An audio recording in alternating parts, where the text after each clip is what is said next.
Muy buenas tardes a todos y bienvenidos un día más al invitado de Radio Francia Internacional. La historiadora del arte Tania Fernández de Toledo acaba de recibir la Medalla de Oro de la ciudad de Granada, recompensa que premia su trayectoria en el mundo del arte y la diplomacia, con más de 25 años a sus espaldas como responsable de la colección de obras de arte de la sede de la UNESCO aquí en París. Bienvenue dans la maison de l'UNESCO, le siège de cette organisation des Nations Unies pour l'éducation, la science, la culture. Dès le début du projet architectural, des œuvres seront commissionnées au plus grand nom de l'art moderne par l'UNESCO pour faire vibrer les espaces de son écrin de béton. Calder nous invite ici avec son mobile baptisé Spirale au jeu et au mouvement. Henry Moore réalise ici sa silhouette au repos, sculpture aux formes douces et compactes, en relation réelle avec l'architecture. Le même matériau sera utilisé, le marbre travertin. Juan Miró et le céramiste Josep Llorens Artigas créent ici deux murs en céramique. Le mur de la lune et le mur du soleil composent un univers naïf et joyeux qui contraste avec les lignes plus dures de l'architecture. Ces œuvres initiales seront rejointes au fil des ans par d'autres grands noms tels que Chillida, Giacometti, Hérault, Vasilakis, Vasarely, Modou-Niang, Guayasamine ou encore Tadawando. Aujourd'hui, ce sont 700 œuvres d'art qui enrichissent ce lieu. La plus grande colección des Nations Unies se trouve ici à l'UNESCO. Para hablarnos de este reconocimiento de su ciudad natal, precisamente, y de sus aventuras entre delegados y embajadores en la UNESCO, Tania Fernández de Toledo ha sido tan amable de venir hasta nuestros estudios. Muy buenas tardes, Tania. Muy buenas tardes. Y sobre todo, muchísimas gracias por haber aceptado nuestra invitación. Ha sido un placer. Por fin estoy aquí después de tantos años que nos conocemos y el trabajo que ha hecho RFI también con la UNESCO durante muchos años. Así es que deberíamos es un placer estar haberte aquí. invitado antes. Lo siento. Permíteme que recuerde, Tania, que has nacido en Granada, como decíamos, en España, y que vas a doctorarte en Historia del Arte aquí en la Sorbona de París. Pero me gustaría que nos contases qué es lo que te lleva a interesarte por el arte y su historia. Pues esta vida es un camino y una escalera muy larga, donde los escalones se van subiendo y tienes descansillos para ir parándote, ¿no? Entonces yo estudié primero unos estudios de ciencias que no me gustaron mucho, con lo cual no me quedé ahí, seguí estudiando. Entonces tuve un profesor de Historia del Arte que era muy bueno, con lo cual me dijo, pero ¿por qué no haces Historia del Arte? Con lo cual terminé una carrera y empecé a hacer Filosofía y Letras, que entonces había que hacer Filosofía y Letras para especializarte en Historia del Arte. Y entonces yo, que entonces vivía en Málaga, pues me fui luego a mi ciudad de Granada para terminar y especializarme en Historia del Arte. Y ya estando en Historia del Arte en Granada, pues hice la tesina también y se me presentó la oportunidad de venir a París y me vine a París. Son dos grandes ciudades de historia y de arte, ¿no? ¿Cómo fueron tus tiempos de estudiante aquí en París? Pues como cualquier estudiante, tenías tu dinero, tenías tus actividades. Entrar en la Sorbona fue también, pues como todo, difícil, porque para los extranjeros nos lo ponían mucho más difícil que para los autóctonos. Entonces, venir desde allí sin conocer a nadie, sin tener absolutamente ninguna relación emocional con la ciudad, fue un poco difícil los primeros días, en el momento que conoces a algunos compañeros en la facultad y ya empiezas a hacerte un poco ese círculo de amigos, ¿no? Pero como el paso de Granada aquí, me enteré en la radio de estas becas que habían y al día siguiente me cogí el tren y me vine a Madrid, me fui a Madrid para ver en qué consistía esto. Así me la dieron y de ahí fue una cosa tan rápida, tan inesperada, que por eso yo he ido cogiendo un poco todos los trenes que la vida me ha presentado. No hay que perderse los trenes. En los años 90, Tania, España recuperaba su papel protagonista en el concierto de las naciones, como se dice, y por supuesto por dos actos importantísimos, los Juegos Olímpicos de Barcelona y la Expo de Sevilla, que a ti no te pillaba muy lejos, por cierto. Allí vas a dirigir el pabellón dedicado al arte contemporáneo. Fue una gran responsabilidad, eras muy joven, ¿no? Entonces. Sí. Bueno, yo primero fui a Sevilla como directora del Pabellón Internacional de Cruz Roja, como directora artística. Fui a levantar el pabellón de Cruz Roja, que fue por un concurso internacional, el pabellón de Cruz Roja. Y una vez estando en Sevilla, relacionada con todo el mundo de la Expo, pues me dijeron, vente con nosotros al equipo de España, ¿no? De la Sociedad Estatal de Sevilla.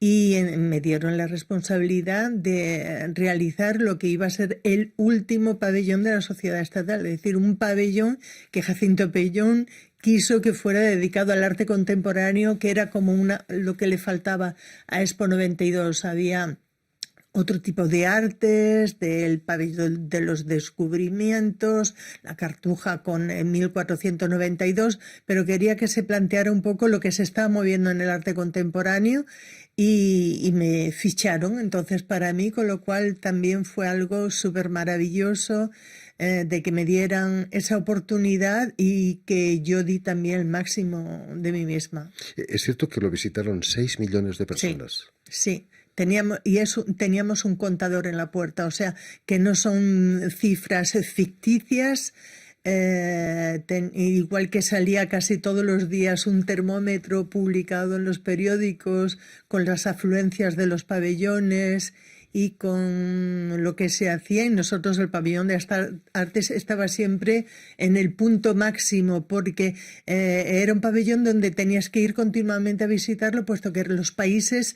hay otros países que tenían pabellones, que eran los 6 meses con la misma exposición, nosotros cambiábamos, puesto que eran los diferentes países los que mostraban el arte contemporáneo de sus países. Y entonces, bueno, pues en esa idea de ir manteniendo esa actividad, pues yo también colaboré mucho en que los países supieran qué exponer en ese país, en ese pabellón, y fue muy bonito. Tu trabajo en esa expo te valió una condecoración real, ¿no? Recompensando tu trabajo, ¿no? Sí, pues tuve también el privilegio de que el rey Juan Carlos nos diera la Orden del Mérito Civil por el trabajo realizado en Expo 92. La verdad es que trabajamos mucho, pero también hemos sido reconocidos los que trabajamos en Expo 92. De eso han pasado casi 30 años, el año que viene se cumplen 30 años. ¿Hemos salido de la resaca de la Expo y de los Juegos Olímpicos o todavía no? Porque en estos 30 años ha habido crisis, ha habido una pandemia. Sí. Ha habido muchas cosas buenas que han pasado después de Expo 92. Sevilla recuperó muchísimas cosas buenas, pero yo creo que también ha olvidado muchas cosas buenas de lo que dio Expo 92, como Barcelona, imagino. Claro que Sevilla yo lo conozco más, pero se ha olvidado muchas de las cosas que la Expo 92 y las personas que trabajamos en Expo 92 dieron a esa ciudad, como Jacinto Pellón, como Casinello, como Ginés Aparicio, todos aquellos que contribuyeron a cambiar no solamente Sevilla, que cambiaron Andalucía con los transportes, el AVE, el aeropuerto nuevo, es decir, hubo una remodelación en Andalucía completa debido a esa Expo 92. Sin embargo, creo que se ha olvidado demasiado rápido toda la contribución que Expo 92 hizo. Allí en esa expo pudieron notarse tus dotes de diplomática, tanto que te van a encargar organizar una cumbre entre Yasser Arafat, el líder de la OLP, y Simón Peres, el primer ministro israelí, en Granada. ¿Cómo surgió eso? Pues en Expo 92, en el Día de Naciones Unidas, volví a encontrar al señor Federico Mayor Zaragoza, director general de UNESCO, en esta fecha tan importante para Naciones Unidas. Sabéis que en Expo 92 había siempre un día dedicado a cada país, como aquí en el mundo entero y tal. Y entonces ese día pues fui a saludarle, a regalarle un libro que yo había escrito y que le había prometido de enviarle y no lo había enviado, y se lo di en persona, con lo cual él estaba en ese momento con Casinello, y Casinello, por lo visto, que eso me he enterado bastantes años después, le dijo que yo había hecho un trabajo diplomático y de arte muy importante para Expo 92.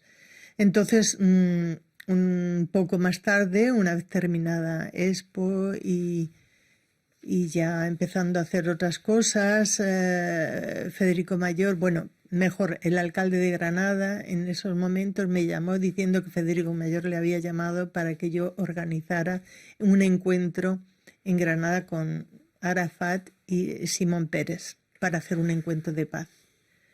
Con lo cual yo le dije, ¿por qué yo y por qué un tema político cuando yo no me he dedicado a la política? Y dice, eso tienes que hablar con él. Entonces le llamé por teléfono al director general, con lo cual me dijo, alguien me ha dicho, ese alguien efectivamente, como acabo de decir, era Casinello, alguien me ha dicho que has tenido una labor diplomática muy importante en Expo 92. Si lo has podido hacer para el Estado español, también lo podrás hacer para la UNESCO. Con lo cual, ante esas palabras de Federico Mayor, nada más que pude decir a sus órdenes. Por supuesto, ¿no? Granada fue un sitio muy emblemático, simbólico, ¿no?, para esa cumbre. En Granada convivieron en el siglo XV judíos, musulmanes y cristianos. Exactamente, esa fusión de culturas. Por eso a Federico Mayor se le ocurrió de que fuera a Granada, y también porque había encontrado una persona para él idónea para organizarlo, ¿no? Entonces, ese lugar tan simbólico de Granada, de encuentro de culturas que durante tantos siglos había habido una paz entre los pueblos, ahora que se estaban proyectando los acuerdos de Oslo, también era un momento para que se volvieran a encontrar, y dónde mejor que en Granada, ¿no? Entonces, bueno, pues allí entre la Alhambra hicimos reuniones en la misma Alhambra, donde se reunieron Arafat y Simón Pérez, dentro también del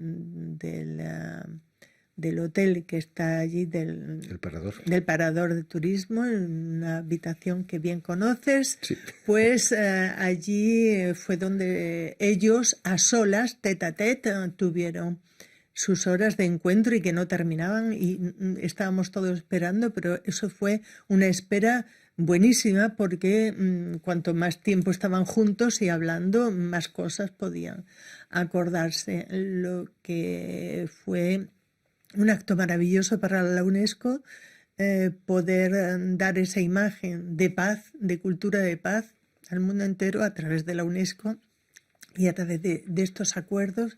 También los acuerdos de Granada que se hicieron entonces para que hubiese posteriormente pues una proyección de esos acuerdos de paz y entre los jóvenes. Tania, era la bandera de Federico Mayor Zaragoza, ¿no? La cultura de paz, ¿no? Sí. Estamos olvidando eso, quizás.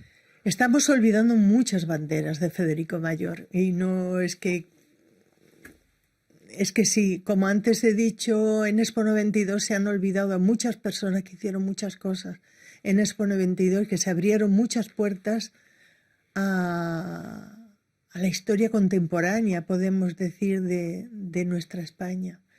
Y estamos olvidando muchas cosas que Federico Mayor hizo, no solamente para UNESCO, sino para Naciones Unidas, y quiere decir para la humanidad. Por supuesto. La cultura de paz era uno de sus leitmotivs, sus carros de batalla, pero también el genoma humano, donde a través de Naciones Unidas pues esa búsqueda y esa puesta en valor de lo que fue el genoma humano. Él es un científico, no hay que olvidarlo. Entonces él es un humanista, con lo cual hay muchas cosas de las que hizo, proyectó y sigue haciendo y proyectando, porque él sigue muy activo y sigue haciendo muchas cosas de que se han olvidado y que deberíamos de recuperar. Aquí estamos intentando acordarnos de ellas. Cuéntanos, vienes aquí a París de la mano de Federico Mayor Zaragoza. ¿Con qué fin? ¿Poner orden en esa colección de obras de arte de la UNESCO? Bueno, yo después de haber hecho este encuentro en Granada con Simón Pérez y Arafat,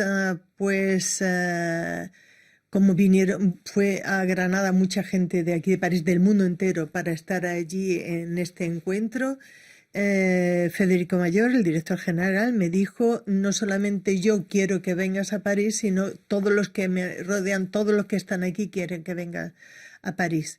Con lo cual yo le dije: yo acepto, pero como soy doctora en Historia del Arte, me gustaría en la UNESCO no dedicarme a la política, sino al arte, a la cultura. Y él me dijo: hecho. Con lo cual vine aquí pues con un puesto temporal, como todo, y empecé a organizar profesionalmente lo que eran las exposiciones, los conciertos, la vida cultural en la UNESCO, que estaba un poco... Es decir, cada uno hacía un trocito, pero no había una cohesión dentro de los parámetros culturales con las delegaciones, los países, la UNESCO, y entonces creé salas de exposiciones en condiciones que no había, restaurar cosas que no había, etcétera, etcétera. Y así fue como fui haciendo más y más y más cosas en la UNESCO. ¿Te encontraste con sorpresas a la hora de hacer un pequeño inventario de las obras de arte allí? Hombre, la mayor sorpresa de todo es que cuando me he dedicado realmente a hacer el inventario y la catalogación de las obras de arte, donde tienes ahí el libro, hay una selección, ahí nada más que está la obra patrimonial de la UNESCO, sobre todo es al indagar en los archivos, es que las obras fueron compradas, no regaladas como la gente cree, que los artistas ofrecían estas obras de arte a la UNESCO. No, había un comité creado ya en el año 56, donde al mismo tiempo que este comité se constituyó para elegir a los arquitectos y hacer un edificio en París, pues ese mismo comité de las obras de arte y arquitectura, que se llamaba entonces, elegía a los artistas para formar parte de ese edificio. En los años 50 no había una dicotomía entre lo que es arquitectura, había una fusión artística, era muy importante el diálogo intercultural que había en los espacios: pintura, escultura, tapicería, fotografía, arquitectura, todo estaba unido, todos tenían la misma importancia. Entonces a Picasso pues se le dio una pared, que hoy es el cuadro de Picasso más grande que existe, que tiene más de 90 metros cuadrados, pero ese cuadro se le compró a Picasso, Picasso no lo regaló. Y así desde la obra La cerámica de Miró. Miró, en un principio se le seleccionó por este comité para hacer un tapiz. Y una vez estando allí, Miró dijo: aquí hay un espacio estupendo en la parte exterior, y propuso hacer una cerámica. Tenemos las primeras cerámicas de Miró que existen. Aunque la UNESCO pagó por esas obras, los precios, el valor de esas obras ha aumentado exponencialmente hasta los 100 millones de dólares que puede pagarse por el Giacometti. Sí, ya ha subido más. Sí, efectivamente. O sea, son obras tan simbólicas, son obras tan... El Giacometti está firmado para la UNESCO. El de las obras que están desde el principio, o sea, Miró fue la primera cerámica que hizo con Artigas. Todos tienen, o sea, la obra en piedra, la escultura de Henry Moore es la escultura más grande que existe de Henry Moore. Hay otras más grandes, pero es en bronce, no es en piedra. Tenemos la obra de Arp, igualmente es la obra más grande que hizo Jean Arp.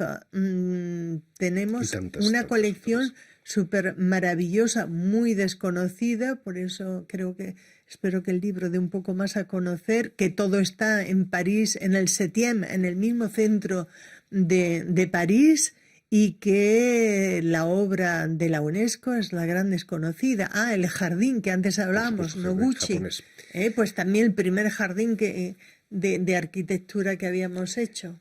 En fin, pues ya lo saben, si pasan por París y pueden, no dejen de visitar ese museo maravilloso, que no está abierto al público, pero que bueno, también se puede abierto, pidiendo cita, entrando con un badge, se puede visitar. En la sede de la UNESCO. Muchísimas gracias, Tania Fernández de Toledo, por habernos contado cosas tan interesantes. Permíteme también que dé las gracias a Stéphane Desfossés y a Julián Lenk, quienes se han ocupado hoy de la realización del programa, y enviar también un saludo muy especial a nuestros telespectadores, porque también los tenemos, que nos siguen en toda América Latina gracias a una cadena internacional que emite desde Montevideo en Uruguay, que se llama Canal Unión Continental Latinoamérica. Gracias de nuevo, y a ustedes muchísimas gracias también por su atención, y les damos cita para una nueva edición de El Invitado de Radio Francia Internacional.